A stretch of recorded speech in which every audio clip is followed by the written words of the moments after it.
ಸಂತ ತುಕಾರಾಮ್ ಅಂದು ಓಣೆಯ ಮಕ್ಕಳಿಗೆ ಹಿಗ್ಗೇ ಹಿಗ್ಗು, ಕಬ್ಬಿನ ಸುಗ್ಗಿಯೇ ಸುಗ್ಗಿ. ಹೊಲದಲ್ಲಿ ಮನೆಗೆ ಬರುವವರೆಗೂ ಕಬ್ಬಿನ ಜಲ್ಲೆಗಳನ್ನು ಓಣಿಯ ಮಕ್ಕಳಿಗೆಲ್ಲ ಒಂದೊಂದು ಹಂಚುತ್ತಾ ಉಳಿದ ಒಂದು ಕಬ್ಬನ್ನು ತೆಗೆದುಕೊಂಡು ಮನೆಗೆ ಬಂದರು.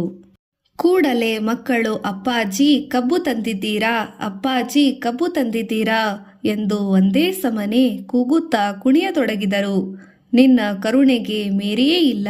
ಈ ಶಬ್ದ ಕೇಳಿ ಮನೆಯಲ್ಲಿದ್ದ ಮಡದಿಯು ಓಡಿ ಬಂದು ಕಬ್ಬು ತಂದಿದ್ದೀರಾ ಎಂದು ಆನಂದದಿಂದ ಕೇಳುತ್ತಾ ಕೈಯಲ್ಲಿದ್ದ ಕಬ್ಬನ್ನು ನೋಡಿ ಅಷ್ಟು ದೂರ ಹೊಲಕ್ಕೆ ಹೋಗಿ ಒಂದೇ ಗಳ ಕಬ್ಬು ತಂದಿರಾ ಎಂದಳು. ಇಲ್ಲ, ಆ ಹೊಲದ ಒಡೆಯ ಒಂದು ಹೋರೆ ಕಬ್ಬು ಕೊಟ್ಟಿದ್ದ. ಓಣಿಯ ಮಕ್ಕಳಿಗೆ ಒಂದೊಂದು ಗಳ ಕೊಟ್ಟೆ, ಉಳಿದ ಒಂದು ಕಬ್ಬು ತಂದಿದ್ದೇನೆ. 7-8 ದಿನಗಳಿಂದ ಮನೆಯಲ್ಲಿ ಮಕ್ಕಳು ಕಬ್ಬು ಕಬ್ಬು ಎಂದು ಒಂದೇ ಸಮನೆ ಹಲಬುತ್ತಿದ್ದರೂ ಯಾರೂ ನಮ್ಮ ಮಕ್ಕಳ ಕೈಯಲ್ಲಿ ಒಂದು ಗಣಿಕೆ ಕಬ್ಬನ್ನೂ ಸಹ ಕೊಡಲಿಲ್ಲ. ನೀವು ಮಾತ್ರ ಎಲ್ಲ ಕಬ್ಬುಗಳನ್ನು ಕೊಟ್ಟು ಒಂದೇ ಗಳ ಮನೆಗೆ ತಂದಿರುವಿರಾ? ಮಕ್ಕಳ ಪರಿವೆಯೂ ಸಹ ನಿಮಗಿಲ್ಲ ಎಂದು ಮನೆಯಾಕೆ ಕನಲಿ ಕಿಡಿಕಿಡಿಯಾಗಿ ಆ ಸಿಡಿನ ಭರದಲ್ಲಿ ಕಬ್ಬನ್ನು ಸೆಳೆದು ಎದುರಿಗಿದ್ದ ಆ ವ್ಯಕ್ತಿಯ ಬೆನ್ನಿಗೆ ಬಾರಿಸಿಯೇ ಬಿಟ್ಟಳು. ಹಾ ಪಾಂಡುರಂಗ, ವಿಠಲ, ಭಕ್ತವತ್ಸಲ, ದಯಾಘನ, ಭಕ್ತರನ್ನು ಕಾಪಾಡುವ ನಿನ್ನ ಕರುಣೆಗೆ ಮೇರೆಯೇ ಇಲ್ಲ. ನಾನು ಮನೆಗೆ ಒಂದೇ ಒಂದು ಕಬ್ಬನ್ನು ತಂದರೆ ಅದನ್ನು ನೀನು ಸರಿಯಾಗಿ 4 ತುಂಡುಗಳನ್ನಾಗಿ ಕರುಣಿಸಿದೆ ಎಂದು ಆತ ಸಂತೋಷದಿಂದ ನುಡಿದರು. ಇಬ್ಬರೂ ಮಕ್ಕಳಿಗೆ ಒಂದೊಂದು ತುಂಡನ್ನು ಕೊಟ್ಟು ಮಡದಿಯ ಕೈಯಲ್ಲಿ ಒಂದನ್ನಿಟ್ಟು ತಮ್ಮ ಕೈಯಲ್ಲಿ ಒಂದನ್ನು ಹಿಡಿದುಕೊಂಡು ಚಪ್ಪಾಳೆ ತಟ್ಟುತ್ತಾ ಹಾಡಿ ಕುಣಿಯತೊಡಗಿದರು. ಸಿಟ್ಟನ್ನೇ ಮಾಡಿಕೊಳ್ಳದ ಈ ಶಾಂತಮೂರ್ತಿಯನ್ನು ನೋಡಿ ಹೊಡೆದ ಸತಿ ತಬ್ಬಿಬ್ಬಳಾದಳು. ಈ ಸಹನಾಮೂರ್ತಿಯೇ ತುಕಾರಾಮ್ ಮಹಾರಾಜರು. ತೆಗೆದುಕೊಳ್ಳುವುದಕ್ಕಿಂತ ಕೊಡುವುದರಲ್ಲೇ ಹೆಚ್ಚಿನ ಭಾಗ್ಯವಿದೆ, ಆನಂದವಿದೆ ಎಂದು ತಿಳಿದು ನಡೆಯುತ್ತಿದ್ದ ಸಂತ ತುಕಾರಾಮ್ ಮಹಾರಾಜ್. ಕಬ್ಬಿನ ಜಲ್ಲೆಯಿಂದ ಬೆನ್ನಿಗೆ ಹೊಡೆದವಳು ಅವನ ಹೆಂಡತಿ ಜೀಜಾಬಾಯಿ. ಕಬ್ಬನ್ನು ಸವಿದವರು ಅವರ ಚಿಕ್ಕ ಮಕ್ಕಳು ಕಾಶಿ ಮತ್ತು ಮಹದೇವರು. ಸಜ್ಜನರಾದ ತಂದೆ ತಾಯಿ. ಮಹಾರಾಷ್ಟ್ರದ ಪುಣೆ ಒಂದು ದೊಡ್ಡ ಪಟ್ಟಣ. ಅದರ ಹತ್ತಿರದಲ್ಲೇ ದೇಹು ಎಂಬ ಚಿಕ್ಕ ಗ್ರಾಮ. ತುಸು ಮುಂದು ನಡೆದರೆ ಭಂಡಾರಿಯ ಬೆಟ್ಟ, ಪಕ್ಕದಲ್ಲಿಯೇ ಇಂದ್ರಾಯಣಿ ನದಿ. ಈ ನದಿಯ ದಡೆದ ಮೇಲೆ ಪಂಡರಿನಾಥನ ದೇವಾಲಯ. ವಿಶ್ವಂಬುರುವ ಮತ್ತು ಅಮ್ಮುಬಾಯಿ ಈ ದೇವಾಲಯದ ಅರ್ಚಕ ದಂಪತಿಗಳು. ಅವರ ವಂಶದಲ್ಲಿ ಬೋಲೋಬಾ ಮತ್ತು ಕನಕಾಯಿ ಆದರ್ಶ ದಂಪತಿಗಳು. ದಯೆ, ಅಂತಃಕರಣ, ಅನುಕಂಪಗಳ ಆಗರವಾಗಿತ್ತು ಅವರ ಹೃದಯ. ಮೊದಲಿನಿಂದಲೂ ನಡೆದು ಬಂದ ವ್ಯಾಪಾರ ಉದ್ದಿಮೆಗಳು ಇನ್ನೂ ಭರದಲ್ಲಿ ಸಾಗಿದವು. ಆದರೆ ಈ ದಂಪತಿಗಳಿಗೆ ಸಂತಾನ ಪ್ರಾಪ್ತಿಯ ಆಗಿರಲಿಲ್ಲ. ಮಕ್ಕಳು ಬೇಕೆಂದು ಹಂಬಲಿಸುತ್ತಿದ್ದರು. ಕಡೆಗೂ ಈ ದಂಪತಿಗಳ ಹಂಬಲ ಈಡೇರಿತು. ಹಂಬಲವಾಗಿ ಅವರಿಗೆ ಒಂದು ಗಂಡು ಮಗು ಜನಿಸಿತು. ಅವನ ಹೆಸರು ಶಹಾಜಿ. ಅನಂತರ 1608ರಲ್ಲಿ ಇನ್ನೊಬ್ಬ ಮಗ ಜನಿಸಿದ. ಅವನನ್ನು ತುಕಾರಾಮ್ ಎಂದು ಕರೆದರು. ತರುವಾಯ ಇನ್ನೊಬ್ಬ ಮಗಳು ಮತ್ತು ಕನ್ಹಾಜಿ ಎಂಬ ಇನ್ನೊಬ್ಬ ಮಗ ಜನಿಸಿದರು. ಭಕ್ತ, ವ್ಯವಹಾರ ಕುಶಲ ತುಕಾರಾಮ್ ಬಹು ಚುರುಕು, ಚಾಣಾಕ್ಷ ಬಾಲಕನಾಗಿದ್ದ.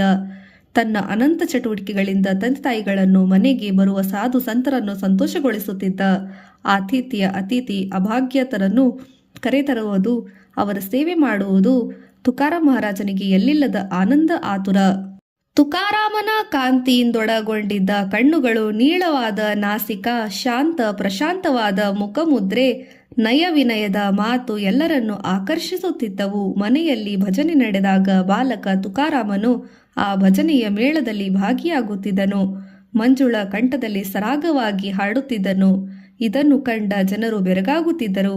ತಂದೆಯೊಡನೆ ದೇವರ ಪೂಜೆ, ಪ್ರದಕ್ಷಿಣೆ, ಭಜನೆಗಳನ್ನು ಮಾಡುತ್ತಿದ್ದ ತುಕಾರಾಮನಿಗೆ ಲೋಕ ವ್ಯವಹಾರವು ತಿಳಿದಿತ್ತು. ದೇವರ ಚಿಂತನೆಯಲ್ಲಿ ಮನತೊಡಗುತ್ತಿದ್ದ ಇವನು ಬಾಳಿನ ಹಾದಿಯನ್ನು ಬಲ್ಲವನಾಗಿದ್ದ. ತಂದೆ ತಾಯಿರಲ್ಲಿ ಅಪಾರ ಭಕ್ತಿ. ಬೋಲ್ಹಾಬಾ ಹುಟ್ಟು ಮೀರಾಗಿದ್ದ ಹಿರಿಯ ಮಗ ಶಹಾಜಿಗೂ ಅಥವಾ ಇನ್ನೂ ತೀರ ಚಿಕ್ಕವನಾದ ಕನ್ಹಾಜಿಗೂ ಸಂಸಾರದ ಭಾರವನ್ನು ಹೇರಲು ಬಯಸದೆ ವ್ಯವಹಾರ ಕುಶಲವಾದ ತುಕಾರಾಮನ ಹೆಗಲಿಗೆ ಏರಿಸಿ ತಾವು ನಿಶ್ಚಿಂತರಾದರು. ತುಕಾರಾಮನಲ್ಲಿ ಔದಾರ್ಯ, ಸರಳತೆ ಮುಂತಾದ ಸದ್ಗುಣಗಳು ತಂದೆ ತಾಯಿಗಳಿಂದ ಬಳುವಳಿಯಾಗಿ ಬಂದಿದ್ದವು. ಬಡವರನ್ನು ಕಂಡರೆ ಅವರಿಗೆ ಬಹು ಕನಿಕರ. ಇಂತಹ ಸಿರಿಮನದ ತುಕಾರಾಮರ ಕೈಯಲ್ಲಿ ಮನೆಯ ಹೊಣೆಗಾರಿಕೆ ಬರುವುದೊಂದೇ ತಡ. ಧರ್ಮದ ಬಾಗಿಲಿಗೆ ದಯೆ ತೋರಣ ಕಟ್ಟಿದಂತಾಯಿತು. ತುಕಾರಾಮರು ದಕ್ಷತೆಯಿಂದ, ಸಾಮರ್ಥ್ಯದಿಂದ ತಮ್ಮ ವ್ಯವಹಾರ ಉದ್ಯಮಗಳನ್ನು ಬೆಳೆಸಿ ಗಿರಾಕಿಗಳನ್ನು ಹಿತೈಷಿಗಳಾದರು. ಚಿಕ್ಕಂದಿನಿಂದಲೂ ಹಿರಿಯ ವ್ಯಾಪಾರಿಗಳ ಸಾಲಿನಲ್ಲಿ ಸ್ಥಾನ ಪಡೆದವರು. ತುಕಾರಾಮರಿಗೆ 13 ವರ್ಷವಾಗಿದ್ದ ರಕಮಾಯಿ ಎಂಬ ಹುಡುಗಿಯೊಡನೆ ಒಳ್ಳೆಯ ಸ್ನೇಹವಿತ್ತು. ತುಕಾರಾಮರಿಗೆ 13 ವರ್ಷವಾಗಿದ್ದಾಗ ರಕಮಾಯಿ ಎಂಬ ಹುಡುಗಿಯೊಡನೆ ಒಳ್ಳೆಯ ವಿಜೃಂಭಣೆಯಿಂದ ಮದುವೆ ನೆರವೇರಿತು. ರಕಮಾಯಿಗೆ ಉಬ್ಬಸ ರೋಗವಿದ್ದುದರಿಂದ ಮುಂದೆ ಕೆಲ ದಿನಗಳ ಮೇಲೆ ಜೀಜಾಬಾಯಿ ಎಂಬ ಶ್ರೀಮಂತ ಮನೆತನದ ಹುಡುಗಿಯೊಡನೆ 2ನೇ ಮದುವೆ ನೆರವೇರಿತು. ತುಕಾರಾಮರಿಗೆ ಜನಜೀವನದ ಸ್ಥಿತಿಗತಿಗಳ ಅರಿವಾಗಿತ್ತು. ಜನಸಾಮಾನ್ಯರು ಪಡುತ್ತಿದ್ದ ಬವಣೆಯನ್ನು ಕಂಡು ಮಮ್ಮಲವ ಮೊರಗತೊಡಗಿದರು. ಜನಜೀವನದ ಓರೆ ಕೋರೆಗಳನ್ನು ತಿದ್ದಲು ತಮ್ಮ ಕೆಲಸವನ್ನು ಜೀವನವನ್ನು ಮೀಸಲಾಗಿಡಲು ಹವಣಿಸುತ್ತಿದ್ದರು. ಕಷ್ಟ ಪರಂಪರೆ ಅನುರೂಪಳಾದ ಸತಿ, ಉತ್ತಮ ಸಂಪಾದನೆ, ಎಡಬಿಡದೆ ಕಾರ್ಯಕಲಾಪ, ಜನರೊಳಗೆ ಮನ್ನಣೆ, ಹೀಗೆ ಯಾವುದಕ್ಕೂ ಕೊರತೆಯಿಲ್ಲ ತುಕಾರಾಮರ ಜೀವನದೊಳಗೆ. ಆದರೆ ತುಕಾರಾಮರು ತಮ್ಮ ಕಾರ್ಯ ಗೌರವದ ಮಧ್ಯದಲ್ಲಿ ಪರಮಾತ್ಮನ ನಾಮಸ್ಮರಣೆಯನ್ನು ಎಂದೂ ಮರೆತಿರಲಿಲ್ಲ. ಅಷ್ಟರಲ್ಲಿ ಅವರ ಜೀವನದಲ್ಲಿ ದೊಡ್ಡ ಬಿರುಗಾಳಿ ಎದ್ದಿತು. ತಂದೆ ತಾಯಿಗಳು ಅಕಸ್ಮಾತ್ತಾಗಿ ಸ್ವರ್ಗಸ್ಥರಾದರು. ಇದೇ ಸಮಯದಲ್ಲಿ ಅಣ್ಣ ಶಹಾಜಿ ಸನ್ಯಾಸಿಗೆ ತೀರ್ಥಯಾತ್ರೆ ಹೊರಟು ಹೋದರು. ಅತ್ತಿಗೆ ಮಡಿದಳು. ಆಗ ತುಕಾರಾಮರಿಗೆ ಮಣ್ಣಿನ ಹುಣ್ಣಿನ ಮೇಲೆ ಬರೆ ಎಳೆದಂತಾಯಿತು. ಅದೇ ವರ್ಷ ಭೀಕರ ಬರಗಾಲ ತಲೆದೂರಿತು. ಇದರಿಂದ ವ್ಯವಹಾರ ಉದ್ಯಮಗಳು ಕುಂಠಿತವಾದವು. ಭೂಮಿ ಬಂಜರವಾಯಿತು. ದನಕರುಗಳು ಸತ್ತು ಹೋದವು. ಎಲ್ಲಿ ನೋಡಿದರೂ ಹಾಹಾಕಾರವಿತ್ತು. ತುಕಾರಾಮರ ಜೀವನದಲ್ಲಿ ನಿರಾಸೆ, ನಿಟ್ಟುಸಿರುಗಳೇ ಕಾಣತೊಡಗಿದವು. ತಮಗೆ ಬರಬೇಕಾದ ಬಾಕಿ ಹಣ ಬರಲಿಲ್ಲ. ತಾವು ಕೊಡತಕ್ಕ ಹಣಕ್ಕೆ ಹೆಚ್ಚಿದ ತಗಾದೆ ನಡೆಯಿತು. ಇದರಿಂದ ಮನೆಯಲ್ಲಿ ಚಾರು ಚೂರು ವಸ್ತುಗಳು ಕರಗಿ ಹೋದವು. ಇದೇ ಸಮಯದಲ್ಲಿ ಮೊದಲನೇ ಹೆಂಡತಿ ರಕಮಾಯಿ, ಅವಳ ಮಗು ಈರುವರು ಅನ್ನವೆಂದು ಒದ್ದಾಡಿ ಸತ್ತು ಹೋದರು. ಹೀಗೆ ಅಪಾರವಾದ ಕಷ್ಟ ನಷ್ಟಗಳು ಬೆಟ್ಟಗಳ ಸಾಲಿನಂತೆ ಒಂದರ ಮೇಲೊಂದು ಹಿಂದೊಂದು ಅವರ ಮೇಲೆ ಜರುಗಿದವು. ಇದರಿಂದ ಅವರ ಮನಸ್ಸು ಅಲ್ಲೋಲ ಕಲ್ಲೋಲವಾಯಿತು. ಸಂಸಾರದಲ್ಲಿ ಅವರ ಆಸಕ್ತಿ ಕಡಿಮೆಯಾಯಿತು.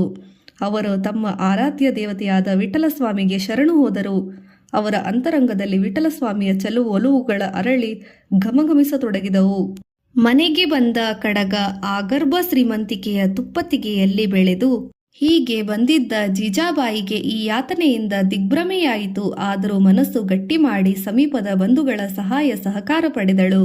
ವ್ಯವಹಾರ ಕುಶಲರಾದ ತುಕಾರಾಮರಿಗೆ ಪುನಃ ವ್ಯಾಪಾರ ಮಾಡಿಕೊಂಡು ಹೋಗುವಂತೆ ಪ್ರೇರಣೆ ನೀಡಿದಳು. ಒಮ್ಮೆ ಸ್ವತಃ ಜೀಜಾಬಾಯಿಯೇ ಮೆಣಸಿನಕಾಯಿಯನ್ನು ಕೊಂಡು ಎತ್ತಿನ ಮೇಲೆ ಹೇರಿ ನೇರೆಹಳ್ಳಿಗಳಿಗೆ ವ್ಯಾಪಾರಕ್ಕೆ ಕಳುಹಿಸಿದಳು. ತುಕಾರಾಮರು ಊರ ಮುಂದಿನ ಮಾರುಕಟ್ಟೆಯಲ್ಲಿ ಗಂಟನ್ನು ಇರಿಸಿ ಎತ್ತನ್ನು ಸಮೀಪದ ಗಿಡಕ್ಕೆ ಕಟ್ಟಿ ಪಾಂಡುರಂಗನ ಧ್ಯಾನದಲ್ಲಿ ಮಗ್ನರಾದರು. ಅಷ್ಟರಲ್ಲಿಯೇ ಗಿರಾಕಿಗಳು ಬಂದು ಮೆಣಸಿನಕಾಯಿ ಧಾರಣೆ ಕೇಳಿದರು. ಊರಲ್ಲಿ ನಡೆದ ಧಾರಣೆ ನಿಮಗೆ ಗೊತ್ತಿರಬಹುದಲ್ಲ, ನಡೆದ ಧಾರಣೆಯಂತೆ ತೆಗೆದುಕೊಂಡು ಹೋಗಿರಿ ಎಂದು ಹೇಳಿದರು.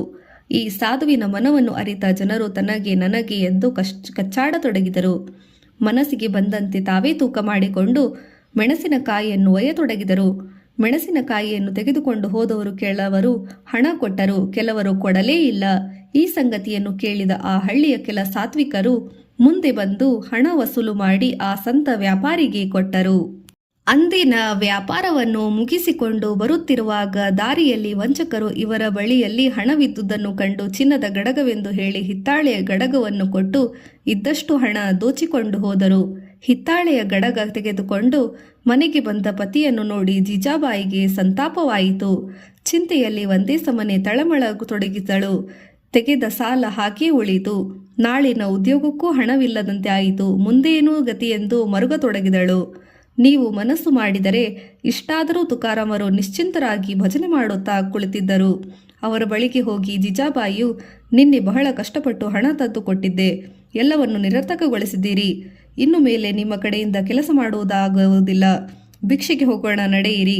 ಹೇಗೋ ನಿಮ್ಮ ಕೈಯಲ್ಲಿ ತಂಬೂರಿ ಇದೆ, ನಾನು ತಾಳ ಹಾಕುತ್ತೇನೆ. ಕಾಶಿ ಮಹಾದೇವರು ನಮ್ಮ ಜೊತೆಯಲ್ಲಿ ಇರಲಿ ಎಂದು ಕಠೋರವಾಗಿ ಮಾತನಾಡಿದಳು. ತುಕಾರಾಮರು ಇಂತಹ ಪ್ರಸಂಗದಲ್ಲಿಯೂ ತಾಳ್ಮೆಯನ್ನು ಕಳೆದುಕೊಂಡಿರಲಿಲ್ಲ.